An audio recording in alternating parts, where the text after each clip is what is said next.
Oke, bismillahirrahmanirrahim. Assalamualaikum warahmatullahi wabarakatuh. Yang saya sayangi dan saya banggakan mahasiswa-mahasiswi program studi perbankan syariah 2019 dan ada beberapa 2018 dimanapun Anda berada. Semoga sehat selalu. Hari ini kita masuk ke materi ke-7 kita di mata kuliah ini, yaitu ekonomi mikro Islam. Kita akan membahas, kita diskusikan mengenai distribusi dalam ekonomi mikro Islam. Sebelum kita awali perkuliahan ini, mari sama-sama kita lakukan, kita lantunkan sholawat Nurul Anwar dan doa awal perkuliahan. Mari sama-sama dilantunkan. Allahumma sholli ala Muhammad. Allahumma sholli ala Nurul Anwar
lanjutkan dengan doa awal perkuliahan. Bismillahirrahmanirrahim. Alhamdulillahirabbil alamin arrahmanirrahim maliki yaumiddin.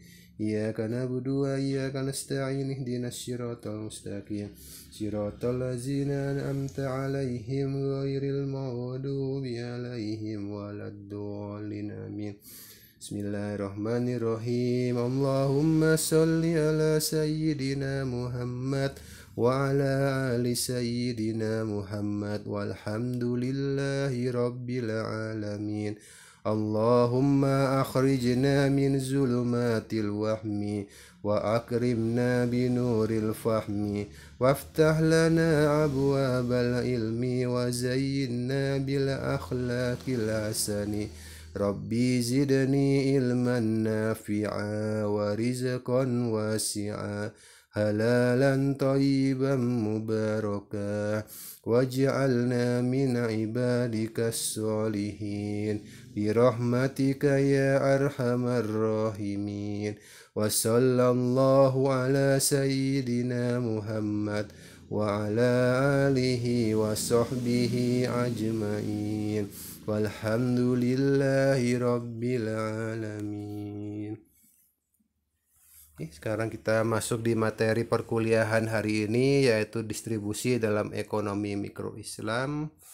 Pertama, kalau kita lihat sedikit dari latar belakang, yaitu apa itu distribusi, mengapa ada distribusi, mengapa perlu diatur distribusi dalam ekonomi mikro Islam. Pertama yang perlu kita lihat bahwasanya ada perbedaan dalam kehidupan manusia yang sudah menjadi sunnatullah, sudah menjadi ketetapan Allah, di mana akan selalu ada yang kuat, ada yang lemah, ada yang kaya, ada yang miskin. Maka dari itu semua diperlukan keseimbangan, diperlukan sebuah konsep tolong-menolong, akad takaful, saling membantu.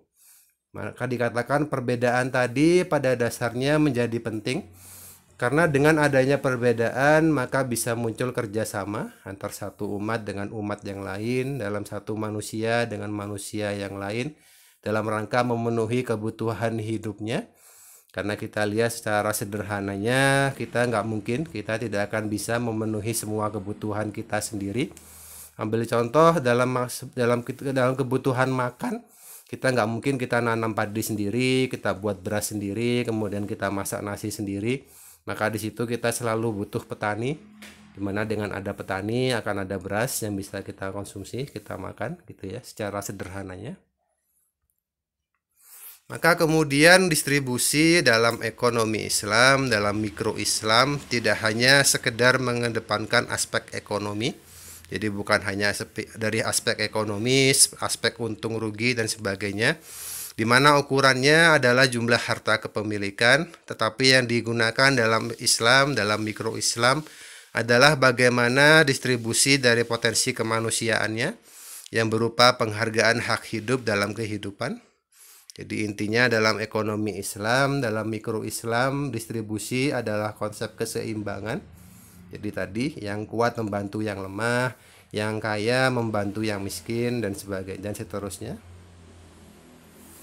Maka pada dasarnya melihat distribusi di sini yaitu setiap individu dikatakan dalam Islam, dalam ekonomi Islam, dalam mikro Islam harus memperoleh jaminan pemenuhan kebutuhan hidupnya yang utama yaitu yang primer, atau mungkin yang kita lihat ada kebutuhan makan, ada kebutuhan ibadah dan sebagainya, atas dasar keadilan dan nilai kemaslahatan umat. Karena ketika ini tercapai maka muncul nilai keadilan di situ. Semua orang bisa makan dengan layak, semua orang bisa istirahat dengan layak, semua orang bisa ibadah dengan tenang. Maka di situ muncullah kemaslahatan umat, kebaikan bersama. Maka dikatakan untuk ini diperlukan sebuah upaya untuk mencapai keseimbangannya atau equilibriumnya. Maka hal-hal ini akan dapat tercapai jika dua hal terpenuhi, yaitu pertama terdapat kekayaan dalam masyarakat, karena yang kita pahami sekarang tidak ada makan siang gratis, jadi istilahnya seperti itu. Semuanya perlu dana, semuanya perlu biaya. Maka di situ kekayaan juga menjadi hal yang utama dalam ekonomi Islam. Sebagai umat Islam kita diminta untuk menjadi kaya, karena dengan kaya kita bisa bermanfaat bagi umat dan seterusnya. Maka kedua dikatakan seluruh masyarakat memahami dan menerapkan sistem Islam, sistem ekonomi Islam, sistem mikro Islam. Jadi yang kaya dia paham dari kekayaannya, dia punya kewajiban zakat, dia juga diminta berinfak, bersodakoh, berwakaf untuk kepentingan umat dan seterusnya. Maka kemudian dalam konsep distribusi dalam mikro Islam pada dasarnya ada perbedaan, ya sudah pasti ya, tadi disebutkan di slide awal. Jadi ada perbedaan kemampuan antara fisik satu orang dengan orang lainnya, perbedaan pikiran antara satu orang dengan orang lainnya. Maka di situ secara konsep ekonomi mikro akan selalu muncul kesenjangan ekonomi. Jadi akan selalu ada seperti itu, akan selalu ada yang kaya dan yang miskin, akan selalu ada yang lemah dan yang kuat dan seterusnya. Maka dengan adanya kesenjangan ini diperlukan sebuah konsep distribusi. Karena dengan distribusi maka semuanya bisa berjalan dengan tertib, dengan teratur, dengan seimbang. Maka dikatakan mekanismenya ada beberapa hal. Pertama, dalam segi ekonomi Islam yang kita ketahui ada Baitul Mal untuk menampung dan mengalokasikan zakat, kemudian ada dana hibah, ada sewa menyewa. Kemudian kita dalam Islam juga sudah dijelaskan tidak boleh ada penimbunan harta, apakah itu ikhtikar, apakah itu khans dan sebagainya. Kemudian larangan utama dalam segi maisir, goro dan riba, karena hal ini akan sangat berdampak pada ekonomi. Kemudian kedua, selain mekanisme ekonomi juga ada mekanisme non-ekonomi. Jadi dikatakan di sini ada beberapa hal seperti wakaf, seperti warisan, seperti hibah dan sebagainya. Kemudian memandang konsep Islam, konsep ekonomi Islam, konsep mikro Islam mengenai distribusi. Pada dasarnya ada beberapa hal. Pertama, kita bisa lihat dari Quran surat Az-Zariyat ayat 19. Bahwasanya dari harta-harta mereka akan ada selalu hak untuk orang miskin yang meminta dan orang miskinnya tidak mendapat bagian. Jadi dari setiap harta kita juga perlu lihat. Jadi tidak semuanya kita habiskan, kita juga punya kewajiban zakat, kita diminta untuk berinfak. Kalau misalkan ada tetangga yang kelaparan ya kita belikan makanan, sambil contohnya dan sebagainya. Maka di sini kalau dikatakan dalam ekonomi, pemerintah dan masyarakat punya perannya sama. Jadi keduanya baik dari masyarakat, dari individu secara mikronya maupun pemerintah dari segi makronya itu punya peranan penting dalam pendistribusian harta, dalam distribusi kekayaan dalam masyarakat. Kemudian kita lihat juga dalam Quran surat yang lain yaitu Al-Hasyr ayat 7 bahwasanya disebutkan supaya harta itu jangan beredar di antara orang-orang kaya saja di antara kamu. Maka itulah fungsinya ziswaf, dengan adanya zakat, adanya infak, ada sodako, ada wakaf. Maka harta tadi bisa terdistribusikan secara adil, secara merata, bukan hanya beredar di antara orang-orang kaya saja. Maka muncullah fungsinya, intinya adalah menjaga keharmonisan dalam kehidupan sosial, itu intinya. Kemudian kita lihat lagi konsep berikutnya yaitu distribusi pendapatan dalam Islam. Bahwasanya yang kita pahami dalam Islam kita punya syariat ziswaf tadi, adanya zakat, adanya infak, adanya sodako dan wakaf. Itu menjadi syariat yang sangat penting dalam ekonomi Islam. Maka kemudian di sini Baitul Mal membagikan kepada orang yang membutuhkan untuk meringankan keperluannya, kebutuhannya dengan cara pemberian langsung ataupun tidak langsung. Jadi yang kita pahami sekarang di Indonesia ada namanya Basnas, Badan Amil Zakat Nasional. Kemudian Basnas ini juga punya beberapa kantor cabang di daerah-daerah. Kemudian di beberapa kota juga ada beberapa lazis mandiri seperti Lazis Nur, Lazis Muhammadiyah, Lazis Sabilillah di Kota Malang dan sebagainya. Maka kemudian hal ini menjadi penting karena dalam Islam tidak mengarahkan pembagian pendapatan dengan sama rata. Jadi tidak dibagi misalkan 100.000 per kepala, 200.000 per kepala, tidak seperti itu konsepnya dalam Islam. Melainkan semuanya didasarkan kepada keadilan dan kemaslahatan, di mana antara satu orang dengan orang lain yang kedudukannya bisa sama, bisa berbeda, maka dikatakan mampu atau tidak mampu saling bisa menyantuni, saling menghargai dan menghormati peranan masing-masing. Jadi intinya dalam distribusi pendapatan dalam ekonomi Islam, dalam ekonomi mikro Islam yang paling penting adalah keseimbangan dan keadilan. Jadi istilah keadilan di sini sebetulnya bukan sama rata. Jadi kalau kita lihat kemarin dari pemerintah ada bantuan langsung tunai, jadi dikatakan ada BLT, ada subsidi gaji kepada masyarakat, itu sebagai salah satu contoh distribusi dalam mikro Islam. Oke, kemudian di sini sebagai materi berikutnya hari ini yaitu CSR, yaitu Corporate Social Responsibility, atau dikatakan dana sosial dari sebuah perusahaan, yaitu disebutkan CSR sebagai aktualisasi distribusi Islami. Oke. Pertama kalau kita lihat konsep CSR dalam ekonomi, yaitu bisa kita ambil secara mudahnya di sini dari Google. CSR atau Corporate Social Responsibility adalah suatu konsep bahwasanya sebuah organisasi, sebuah perusahaan, khususnya perusahaan memiliki berbagai bentuk tanggung jawab sosial dalam memangku kepentingannya yang diantaranya ada kepentingan konsumen, kepentingan karyawan, pemegang saham, komunitas, dan masyarakat. Jadi istilahnya di sini karena perusahaan tadi sudah berdiri di tanah milik masyarakat, maka kemudian perusahaan tadi juga memiliki kewajiban mengembalikan sebagian dari keuntungannya untuk kepentingan masyarakat juga, itu istilahnya. Jadi give back dari karena tadi keuntungan besar didapatkan dari masyarakat sebagai konsumen yang membeli produk perusahaan tersebut, maka perusahaan tadi juga diwajibkan dalam konsep ekonomi Indonesia dan namanya CSR, itu sebagai kewajiban dari perusahaan. Kemudian kalau kita lihat CSR dalam ekonomi Islam, dalam ekonomi mikro Islam, pada dasarnya dalam konteks ini CSR dalam perspektif Islam adalah praktik bisnis yang punya tanggung jawab etis, jadi punya nilai moral di situ secara Islami. Perusahaan memasukkan norma-norma Islami ditandai dengan adanya komitmen dalam menjaga kontrak sosial di dalam operasinya. Jadi contoh sederhananya sebuah perusahaan membangun masjid, sebuah perusahaan membangun panti asuhan, membangun pondok pesantren, membangun rumah ibadah umat lain juga diperbolehkan. Itu sebagai konsep CSR dalam perspektif Islam. Oke. Maka pada intinya melihat konsep CSR ini kita lihat di sini yaitu perkembangan usaha dewasa ini telah sampai pada tahap persaingan global dengan dinamika yang demikian cepat.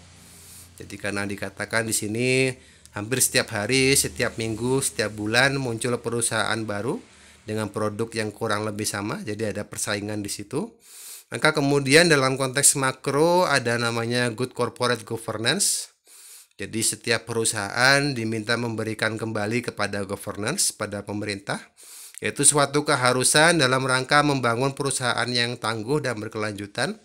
Maka kemudian prinsip GCG ini dianut oleh beberapa lembaga dari PBB dan beberapa lembaga internasional lainnya. Dan beberapa lembaga lain menempatkan prinsip tanggung jawab ini sebagai pilar tegaknya GCG. Salah satu implementasi dari prinsip tanggung jawab sosial ini atau responsibility ini diterapkan dalam bentuk tanggung jawab perusahaan yang juga disebut sebagai CSR, yaitu Corporate Social Responsibility. Maka kemudian dikatakan ada beberapa hal, jadi dari segi payung hukumnya, dari segi implementasinya dan sebagainya. Maka dikatakan di sini undang-undang dan kewajiban, yaitu Triple P, Profit, People, and Planet. Jadi dikatakan ada konsep pembangunan berkelanjutan yang bukan hanya mementingkan aspek ekonomi, tapi di situ setiap perusahaan, setiap masyarakat yang berbisnis juga perlu memperhatikan aspek sosial, yaitu masyarakat sekitar dan juga aspek lingkungan. Jadi karena berdiri di tanah yang di suatu lingkungan, maka lingkungan di daerah tersebut juga perlu diperhatikan, itu konsepnya. Dan kemudian kalau kita lihat dalam konteks Islam, maka kita punya namanya konsep maslahah dan maqasid syariah, di mana konsep maslahah yaitu keberlangsungan umat, kepentingan bersama yang diutamakan, dan maqasid syariah yaitu tujuan-tujuan syariah. Maka dalam penentuan kebijakan CSR juga dapat membantu pengelola industri syariah untuk menyelesaikan pilihan-pilihan rumit dalam pelaksanaan CSR. Jadi dikatakan di sini pada dasarnya CSR ini ya juga cukup rumit karena dari dana yang ada akan banyak proposal. Jadi kalau kita lihat mungkin dari mahasiswa pun beberapa kali melakukan kegiatan, memerlukan sponsorship, memerlukan dana, maka dia mengajukan proposal ke perusahaan ini, ke industri ini. Maka dari industri-industri tadi akan banyak proposal bermunculan, maka perlu dipertimbangkan proposal mana yang diutamakan, pilihan mana yang lebih dipentingkan, itu intinya. Oke, maka pada intinya melihat konsep CSR atau Corporate Social Responsibility dalam konteks ekonomi Islam, mikro Islam, fungsi utamanya adalah kesejahteraan kolektif. Jadi fungsi distribusi Islami tadi yang diutamakan, karena ketika kesejahteraannya terjadi secara kolektif, maka di situ ekonomi akan tumbuh, maka di situ semua orang akan berdaya, akan muncul usaha baru, akan muncul industri baru. Maka tadi dikatakan CSR ini akan selalu terkait dengan konsep GCG atau Corporate Governance, Good Corporate Governance, yaitu setiap perusahaan diminta memiliki imbal balik, memiliki kontribusi terhadap pemerintahan. Maka kalau kita lihat dalam segi maqasid syariah ada 5 poin, yaitu daruri al-khoms, menjaga agama, menjaga jiwa, menjaga akal, menjaga keturunan, dan menjaga harta. Oke, mungkin seperti contoh mudahnya seperti ini. Jadi kalau kepingin tahu CSR itu seperti apa konsepnya, seperti apa fungsinya, mungkin bisa dilihat di slide ini. Jadi mungkin ketika di Malang kemarin ada yang sudah sempat ke sini. Jadi di sini gambar atas kampung warna-warni Jodipan, yang bawah kafe sawah di daerah Pujon. Maka kalau kita lihat kedua tempat wisata ini, baik itu kampung warna-warni Jodipan ataupun kafe sawah di daerah Pujon ini muncul dari adanya dana CSR. Jadi kalau kita lihat dengan adanya CSR di sini dari Cat Paragon di Kampung Warna-Warni Jodipan dan dari BNI di Kafe Sawah, secara konsepnya sebetulnya kalau kita lihat ini menjadi hal yang sangat positif dalam konteks keislaman, dalam konteks ekonomi Islam, dalam konteks mikro Islam. Ambil contoh dulu di Jodipan, kalau kita lihat Jodipan ini kampungnya kampung bantaran sungai. Jadi adanya di pinggir sungai sana. Jadi sebelum dibangun konsep wisata, dikatakan di sana kondisinya juga cukup memprihatinkan. Jadi ekonomi masyarakatnya agak lemah, kemudian dari segi masyarakatnya, dari segi anak-anak mudanya juga karena mereka juga dulu dikatakan sebagai Malang coret. Jadi dikatakan warga Malang tapi tidak terlalu diakui, itu istilahnya warga Jodipan dulu. Jadi karena mereka istilahnya kampungnya di bantaran sungai, di pinggir sungai yang dulunya tidak diperhatikan, maka kemudian di sini muncul ide dari beberapa mahasiswa KKN ketika itu yang mengawali, kemudian mengajukan dana proposal sehingga muncullah kampung warna-warni saat ini. Jadi dengan adanya CSR ini, kampung Judipan berubah banyak. Dari segi ekonominya otomatis jadi warga sana dengan adanya desa wisata ini, mereka bisa jualan makanan, mereka bisa jual minuman, jual kaos, jual souvenir dan sebagainya. Di situ ekonomi tumbuh, kemudian kemiskinan juga pelan-pelan mulai terkurangi di kampung Judipan ini. Ini sebagai salah satu contoh implementasi CSR Islami. Kemudian sama juga kalau kita lihat di gambar bawah, yaitu di Cafe Sawah Pujon dengan dana CSR dari Bank BNI, Bank Nasional Bank BNI. Jadi dari dana BNI ini juga sama kurang lebih. Cafe Sawah Pujon ini juga dulunya hanya sawah biasa. Kemudian ada beberapa ide dari masyarakat setempat, dari kelompok pemuda setempat untuk membangun konsep wisata. Maka dari tempat yang ada dibangun hingga sekarang ada kafenya, ada tempat outboundnya, ada tempat rekreasi dan sebagainya. Itu sebagai salah satu implementasi CSR dalam konsep ekonomi Islam, ekonomi mikro Islam. Oke, mungkin sekian yang bisa saya sampaikan. Kurang lebihnya mohon maaf. Jika ada pertanyaan seperti biasa bisa ditampilkan di kolom grup WhatsApp kita. Saya akhiri, Allahul muwaffiq ala aqwamit thoriq. Assalamualaikum warahmatullahi wabarakatuh.